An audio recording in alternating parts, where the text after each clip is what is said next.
Always amazing how people clap before hearing me talk. Maybe at the end you won't clap anymore. So hi everyone. So my name is Nick, and today we're going to be talking about everything scaling Kubernetes, vertical scaling, horizontal scaling, KEDA, nodes, all of this together.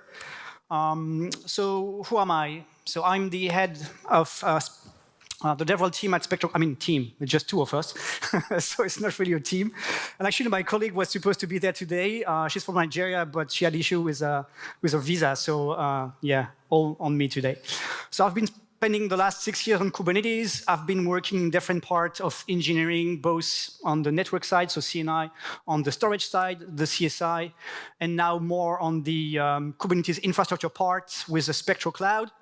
And here, I'm just working on DevRel things, so blogging, video, conferences, demos, all these kind of things. Yeah, that's pretty much it. The rest is, fun fact, this is my birthday today. I'm 43, which is a bit of, yeah, thank you.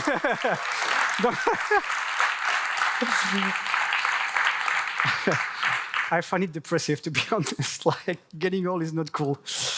Anyway, so the agenda for today, this is the scaling party, and the goal is to understand how they fit together, if they fit at all, what are the different mechanisms, and how you should implement this in production with always the goal of having Kubernetes cluster running in production.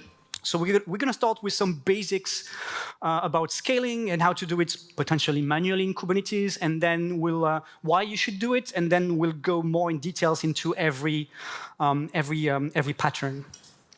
So first off, what does everyone want to scale?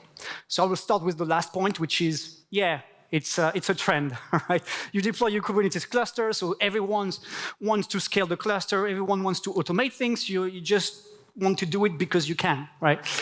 It's not necessarily the best answer, because we're going to see there are a couple of challenges when you want to start scaling. But other more technical reasons are, of course, improve the workload performance with vertical Pod Autoscaler, which, as the name stands, means that you want to allocate more resources for a particular pod or set of pods.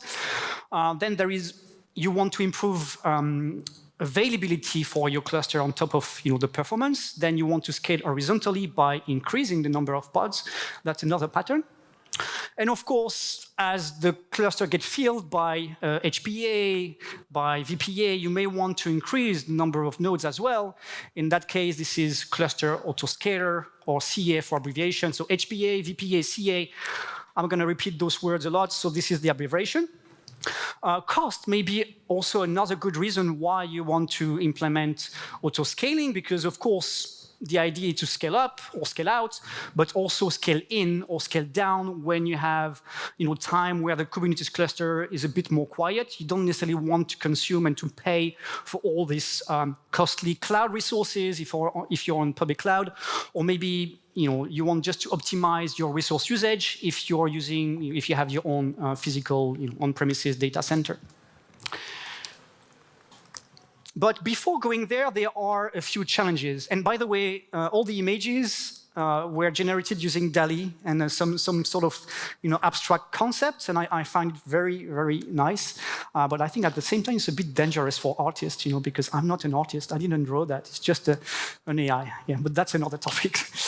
Okay, so the first one is you start running your workload in your Kubernetes cluster. You want to scale, but the first thing you need to put in place, of course, is monitoring of all these resources. You cannot do auto-scaling if you don't properly monitor those resources using some sort of like time series database like Prometheus, Grafana, monitoring, alerting, all of that.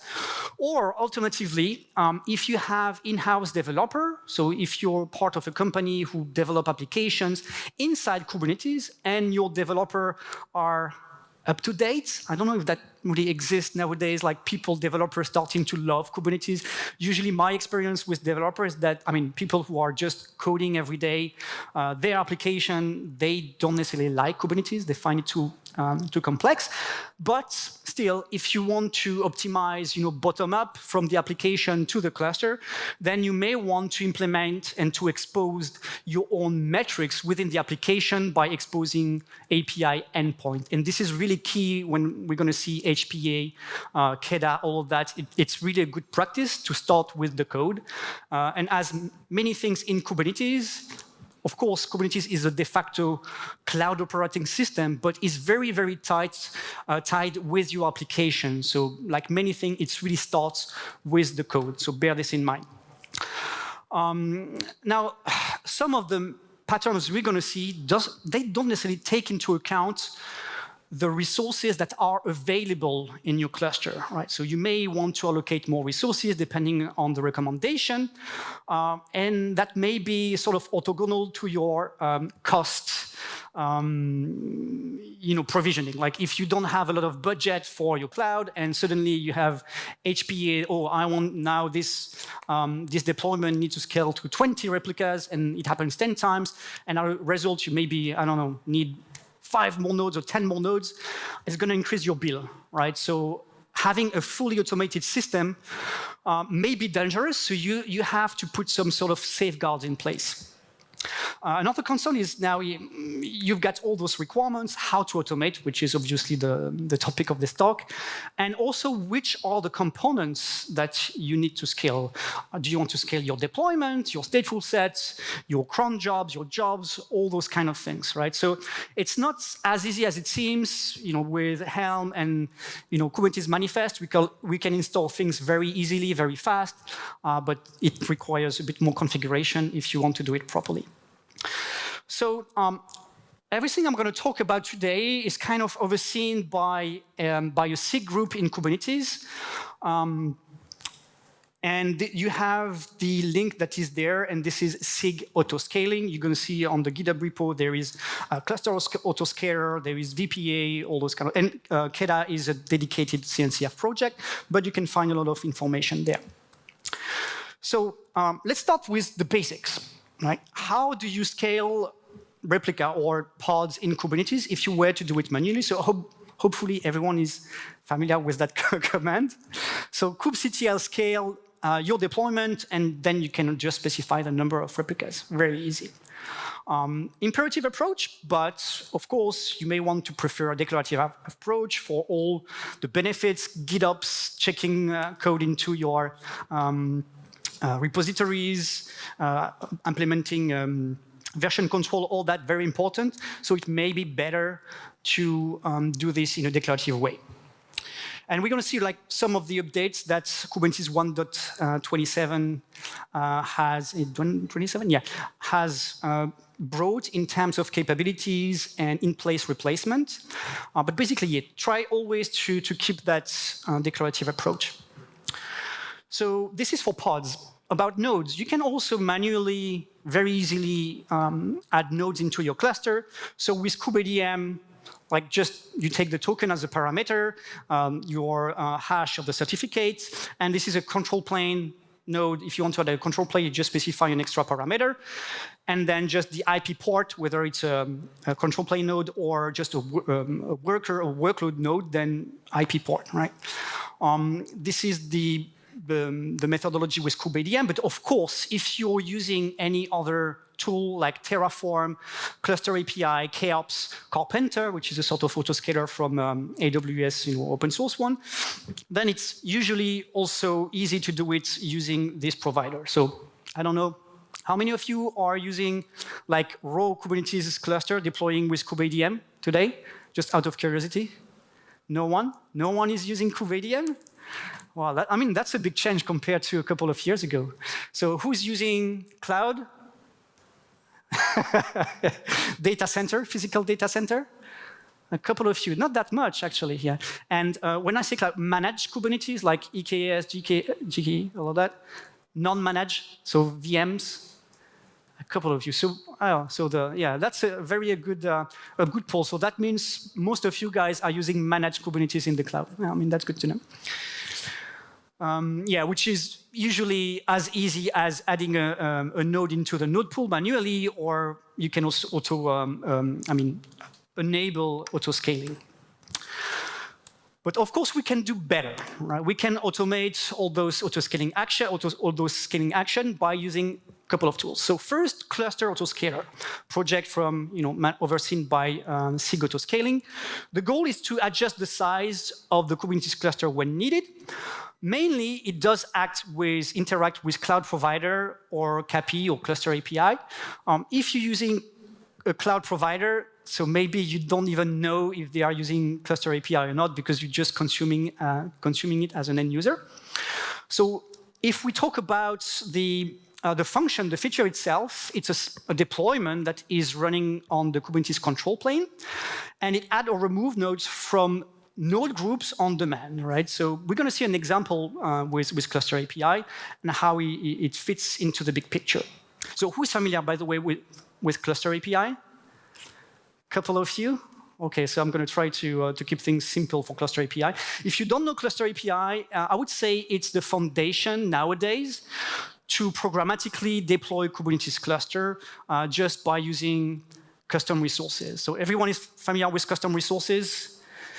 Yeah, for those who are not, custom resources is just an extension of the Kubernetes API.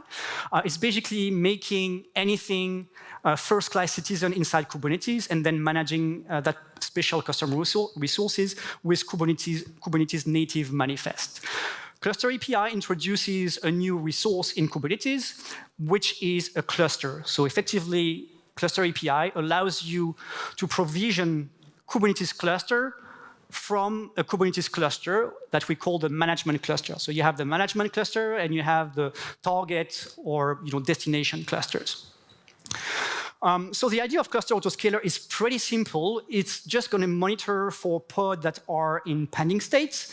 And if there are any pod that stays in pending state or failed, then it's going to automatically schedule the creation of new nodes, part of a node pool. So it has a system of priority, scoring, and depending on pod constraints, depending on the node pool characteristics, it's going to pick up one of the node pool and increase the size of that pool. And it is run as a deployment, as I was saying, but this is the Cluster API example. So Cluster API, as I said, allows you to deploy a Kubernetes cluster from a Kubernetes cluster. So we have our destination workload cluster, we have our management cluster, where you have Cluster API installed. There's different way to use Cluster Autoscaler, so you can install it in the workload cluster or in the management cluster, but just for the sake of simplicity, we keep it in the management cluster. So the issue, not the issue, but let's say the limitation with Cluster API is that when you deploy Kubernetes cluster, it's really minimum, meaning that it doesn't even install the CNI. Right? So you have to add extra software layer into your management cluster to have a full functioning Kubernetes cluster. Namely, this one, which is add-on provider, if you want to install the CNI Nginx by default in your destination cluster. You may want to have Argo CD if you want to manage your deployment of destination cluster using GitOps. Optional, this one, and Cluster Autoscaler. So why you want Cluster Autoscaler? Well, if you want to sort of mimic what you have in the cloud, right? Meaning that if you have more pods, you want to increase automatically the number of nodes, then you want Autoscaler part of the workload cluster from the beginning, so that when you deploy a cluster using Cluster API, then automatically you have the Autoscaler that is part of that. So it's very easy. You just deploy Autoscaler for the workload management, and for this, in the management cluster. And for this, is just that particular deployment. You just install it this way, right? So you just deploy that particular manifest. This is the first part. So you can see it's a deployment, the name we have here, and then the second part, which is probably the most interesting part. This is the container image there, and then you have a couple of arguments that, I mean, I've cut it out because it's quite long. So you just specify the image. The image is not there, but yeah, the interesting part is really this bit, where you have to specify the kubeconfig to manage the destination cluster. You have to specify the cloud provider. If we are using Cluster API, this is Cluster API, but again, you can have AWS, Google, all those providers as well. And then you're going to specify how the node discovery is going to happen. So here I specify by cluster name. So the custom resource type cluster, right, in my management cluster, I have the resource type cluster, which is my destination cluster. Cluster Autoscaler is going to take a look at that name and implement autoscaling for that name, right? So what that means is that if you have multiple target cluster you want to provision, then you're just going to deploy multiple instances of that deployment, each with a different name. So imagine that you want to deploy two different clusters as target cluster, maybe KEDA and KEDA. Then you will have two instances of that manifest, one with KEDA and the second one with KEDA. And automatically, this is all you have to do. You will have your destination cluster with Autoscaler enabled. So it's probably the simplest of all the patterns is node autoscaling with cluster Autoscaler. Right? This is it. You just have to specify this, deploy this manifest, give access to the kubeconfig file, and that's basically it. Right? Okay, and then, of course, the second thing you want to do is tell the system how much you want to scale, minimum, maximum, in that particular case. So this is a machine deployment. Again, this is a custom resource implemented by Cluster API, right? So for every cluster, like a deployment, for a cluster, you have a machine deployment that determines the number of nodes you will get into your cluster. You just specify a minimum group size, maximum group size, that's it. So essentially, if you want to sum it up, two things you have to do: deploy a manifest, give it the right name corresponding to your cluster, and second is just add this particular label into your cluster, right? Into your machine deployment. That's basically it. Very simple.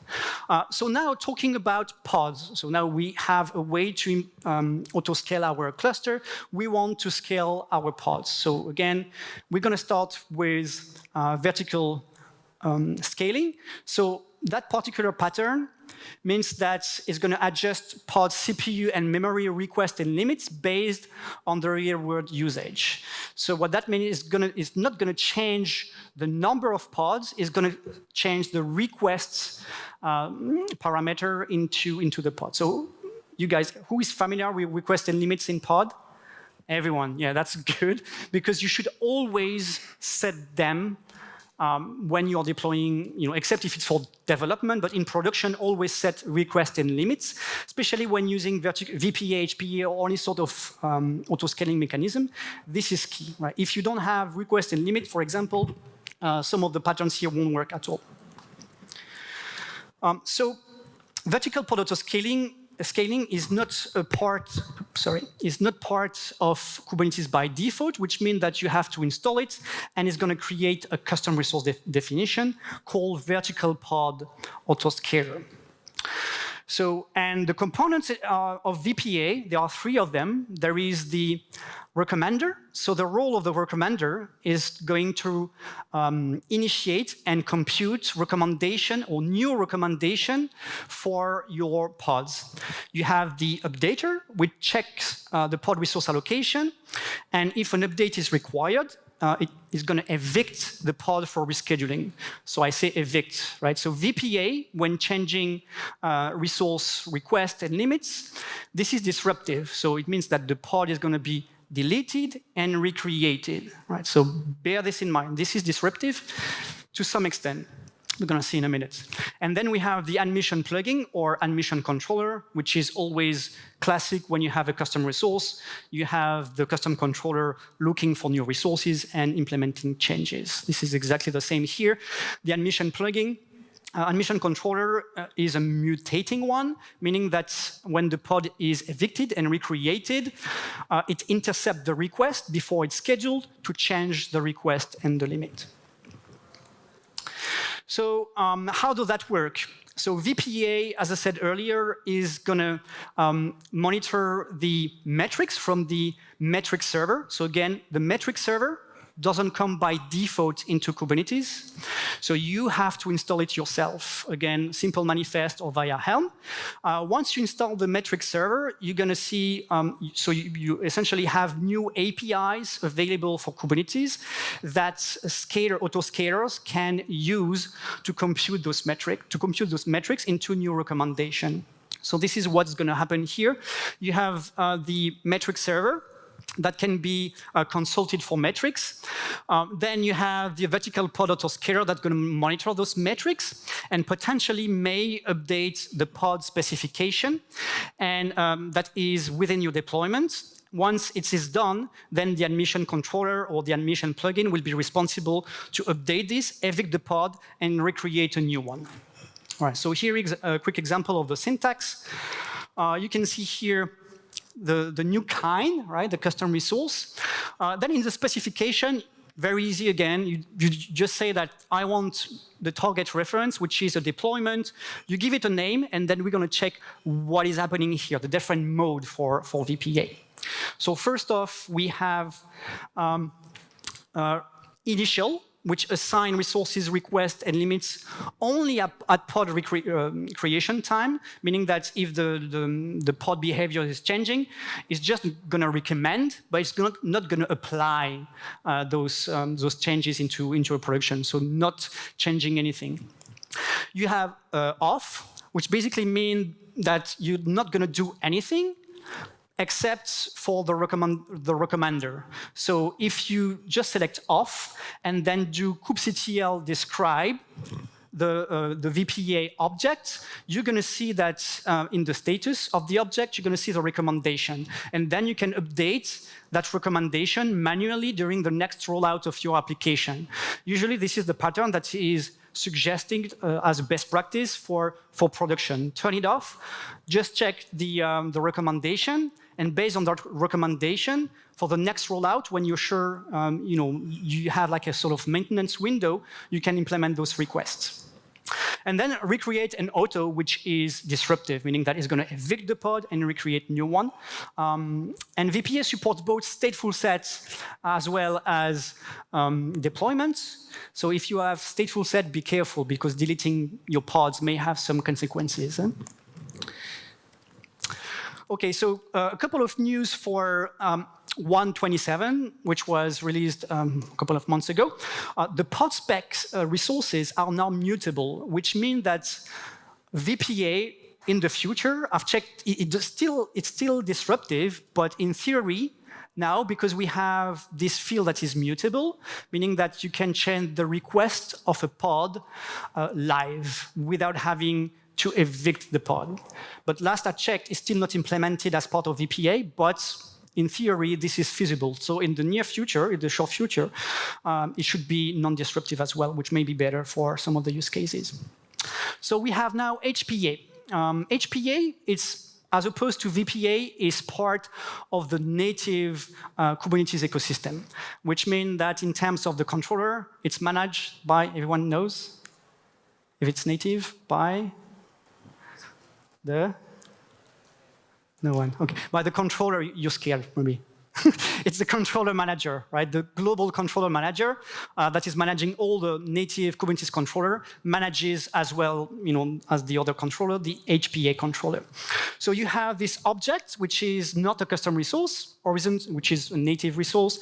Horizontal pod autoscaler just means that is going to scale horizontally with more replicas, with the particularity that you cannot scale to 0. We're going to see how to do this in a minute.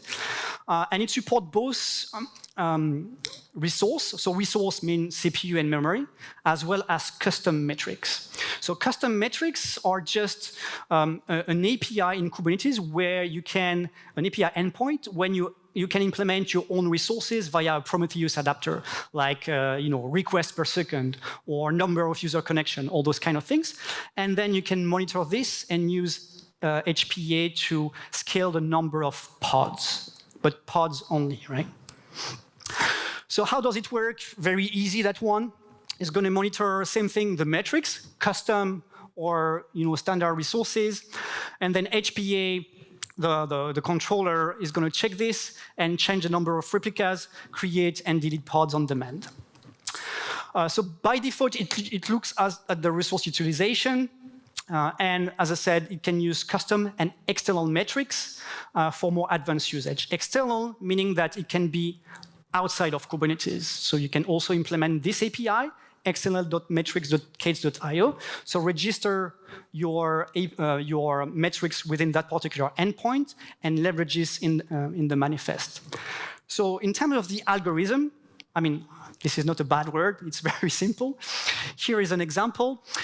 So M stands for millicore or milli-CPU, right? In Kubernetes, 300M means that it's 0.3 core, as easy as this. So if you have 300M of the current metric, that is what is running in your cluster in the metric API, and the desired is 100, it means that to reach the 100, you have to deploy 3 times more replicas, right? 300 means like, okay, it's a bit overused, so I need to deploy more clusters so I can reduce the ratio, and then everyone, because it's based on average utilization, so that I can have average 100M per pod, as easy as that. So here is an example, very easy. You specify minimum replica, maximum replica, and the target CPU utilization percentage. So of course, the downside of that is if you have one pod that is, that has spikes, it's going to be not taken into consideration with the average, right? So there is this drawback based on utilization. If you describe, once you have implemented this manifest, if you describe that object, you're going to see something a bit different. You're going to see type resource, name CPU, utilization, and target utilization is 50, right? And this is what you may want to change if you want to deploy custom metrics. So for example, type pods, which is custom, as opposed to type resource, CPU memory. Type pod, this is where you can get, for example, app request per second. And for example, external would be an ingress. This is an example directly available from Google, ingress. And then you can type the average value here and the request that you want here as not a ratio, as a raw value here, right? So it's not really complicated. It's just, if you need customization, you need to go into the documentation. This is where it gets a bit tricky, right? Because every custom metric is custom by default, right? So you have to know how to implement that, usually through Prometheus. A couple of limitations. So you have VPA, of course. As I said earlier, cluster resources are not taken into consideration, only CPU and memory. HPA, no scale to 0. It uses aggregate metrics, so there is this, pod. If a pod has a spike, it won't be taken into consideration for that particular case, only average. And it may introduce delay, right? Because there's a lot of moving parts here when computing. So at the moment you have the number of requests or the utilization is higher, you may have a delay, right? Because maybe 5 minutes or 10, maybe not 10 minutes, but let's say between 2 and 5 minutes, which may be an issue. But you can mitigate this with some advanced parameter here with .spec.behavior. And when it comes to VPA, HPA, you can use them together, even for the same pods, but not with the same metrics. That's the key point here. And now the best for the end, KEDA, which stands for Kubernetes Event-Driven Autoscaling. This is a CNCF project that has been initiated by Microsoft and Red Hat back in 2019.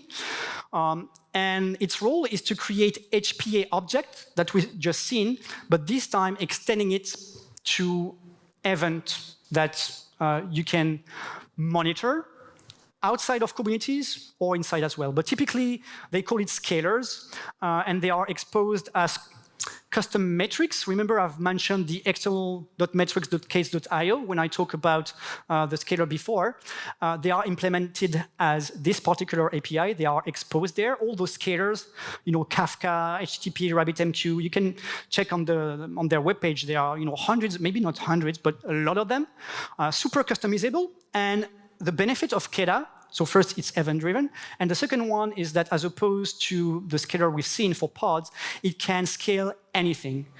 For example, Argo rollouts, as long as you have a scale sub-resource that is defined. Right? So if you have a scale sub-resource in the custom resource you want to monitor and scale, then KEDA can do it for you. So a lot more extendable.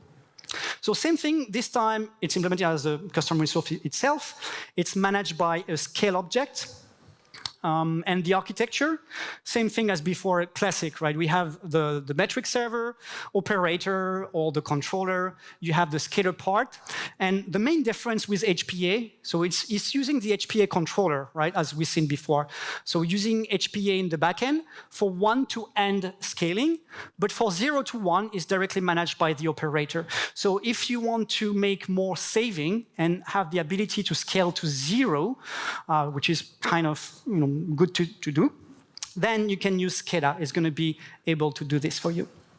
So a quick example, a couple of examples to finish. So here, this is a manifest with Kafka.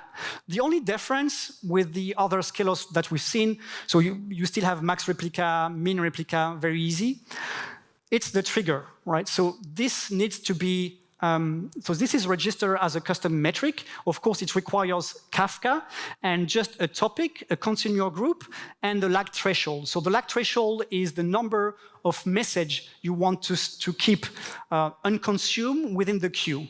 Right? That's as easy as that. So this is called the lag threshold. So it means that anything above this is going to scale. Right? Pretty simple. Couple of limitations and best practices. For KEDA, don't use multiple triggers. So triggers or scalers, they mean the same thing, right? It's all these Kafka event or database event or whatever. Don't use multiple triggers for the same scale target for your pods, right? So one trigger, one scaler per resource. Don't use HPA and KEDA for the same target because, of course, KEDA is using HPA in the backend. And it has the same, because it's using HPA, it does have the same inherent, not issue, but concern in terms of the delay. So this time it's not spec.behavior. In the scale object manifest, it's this particular path. If you really want to manage like this delay and reduce it, or maybe increase it a little bit when you want to scale down. And that's pretty much it for today. I had a demo, but obviously I noticed that my talk was too long, so I didn't include it because you guys are hungry anyway. So a couple of key takeaways. So auto-scaling capabilities are really key to maintain healthy clusters.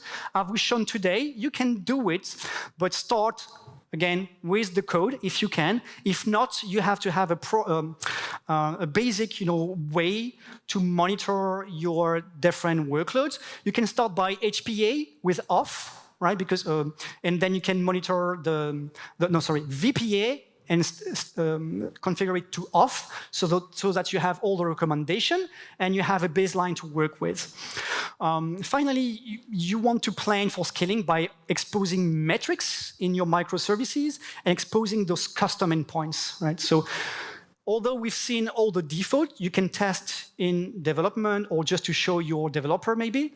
But if you really want to run smoothly in production, my advice would be to use custom metrics as opposed to the resource metrics. And finally, yeah, if you not use, but as I've seen today, you guys are mostly using managed Kubernetes in the cloud. But if not, if you still have a data center, the way to go, cluster API, combining those together with Autoscaler. And that's done for me today. All right, thank you. Is there any question? Thank you so much, Nick. Well, yes, we have some questions, and because of the time, I'm only going to do the top 3. So the first question was actually upvoted 4 times. So how can VPA use together with GitOps deployment? How can I use VPA together with GitOps deployment? Okay, so I have to process this. GitOps plus VPA. So let me think about this. How I mean, creating VPA manifest into a repository is doable, right? You can create those objects and just apply, because GitOps just means that it's an external process that is going to apply the manifest into your Kubernetes cluster. So of course you can do this with VPA, because except that it will be automated by an external process. But I guess what I would recommend, because it's quite disruptive, I would do it while keeping the recommendation only, so meaning off. And as you do that into the cluster, then you can have a script or some sort of mechanism that is going to gather all the recommendations by describing the state of the object, and then get this somewhere so that in the next rollout, you can implement those recommendations. Great. So then I'm doing one more question, which is this one, is how do you improve the performance of the cluster autoscaler, i.e. to reduce the time the new worker nodes need to be provisioned? I don't think this is customizable by default.